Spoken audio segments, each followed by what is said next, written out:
আলসেমি দূর করার 7টি জাপানি উপায়। দেখুন, আজকাল আমরা সকলেই কমবেশি আলসেমি করে থাকি, তো আজ জেনে নিব কিভাবে অলসতা কাটানো যায়।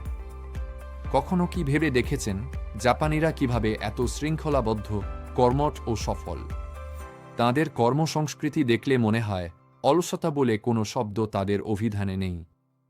আসলে জাপানিদের জীবনযাপনে এমন কিছু সহজ, সরল পদ্ধতি আছে যা দৈনন্দিন অলসতা দূর করে কাজে মন বসাতে সাহায্য করে।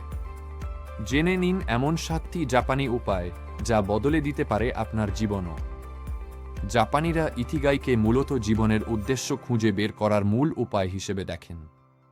তাঁরা বিশ্বাস করেন, সকালে ঘুম থেকে ওঠার জন্য যদি কোনো নির্দিষ্ট লক্ষ্য বা কারণ না থাকে তাহলে সহজে ঘুম ভাঙতে চায় না। ইকিগাই সেই চালিকা শক্তি যা আপনাকে প্রতিদিন সকালে ঘুম থেকে ওঠায় এবং অলসতা কাটিয়ে ওঠার জন্য ভেতর থেকে প্রেরণা হিসেবে কাজ করে। জাপানিরা এই 4টি প্রশ্নের উত্তর খোঁজার মধ্যেই নিজেদের জীবনের আসল ইকিগাই খুঁজে পান। 2. কাইজেন, প্রতি মুহূর্তে নিজের উন্নতি। কাইজেন মানে প্রতিদিন একটু একটু করে নিজেকে আরও উন্নত করা। রাতারাতি বিশাল কিছু বদলে ফেলার চেষ্টা না করে বরং দিনের পর দিন ছোট ছোট পদক্ষেপের মাধ্যমে নিজেকে চমৎকার মানুষ হিসেবে গড়ে তোলার প্রচেষ্টা চালিয়ে যাওয়া। 3. পোমোদোরো টেকনিক, সময়ের সঠিক ব্যবহার। অলসতা দূর করে কাজে পুরোপুরি মন বসাতে সাহায্য করে পোমোদোরো টেকনিক। এর জন্য আপনাকে 25 মিনিটের জন্য একটি নির্দিষ্ট কাজে পুরোপুরি মনোযোগ দিতে হবে। প্রতি 25 মিনিট মনোযোগ দিয়ে কাজ করার পর আপনি বিরতি নিয়ে আবার কাজে ফিরতে পারেন। এই পদ্ধতিতে কাজ করলে মনোযোগ বাড়ে, কাজের চাপে ক্লান্তি কম লাগে এবং কাজ ফেলে রাখা বা দীর্ঘসূত্রতা সহজেই কমে যায়। 4. ওয়াবিসাবি, অপূর্ণতার শান্তি। ওয়াবিসাবি মূলত অসম্পূর্ণতা বা অপূর্ণতাকে পুরোপুরি গ্রহণ করার একটি চমৎকার দর্শন। ধারণাটি শেখায় যা কিছু অসম্পূর্ণ বা খুঁতযুক্ত, তার মধ্যেও একটি বিশেষ সৌন্দর্য আছে। 5. শোষিন, শেখার মানসিকতা।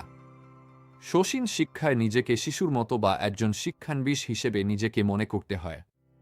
কোনো কাজ শুরু করার সময় নিজেকে সবজান্তা না ভেবে নতুন কিছু জানার জন্য সবসময় উন্মুক্ত থাকা হলো এই শিক্ষার মূল কথা। 6. শিনরিন-ইয়োকু, বন স্নান। শিনরিন-ইয়োকুকে সহজ ভাষায় বন স্নান বলা যায়, মানে প্রকৃতির মাঝে বা সবুজ পরিবেশে কিছু সময় কাটানো।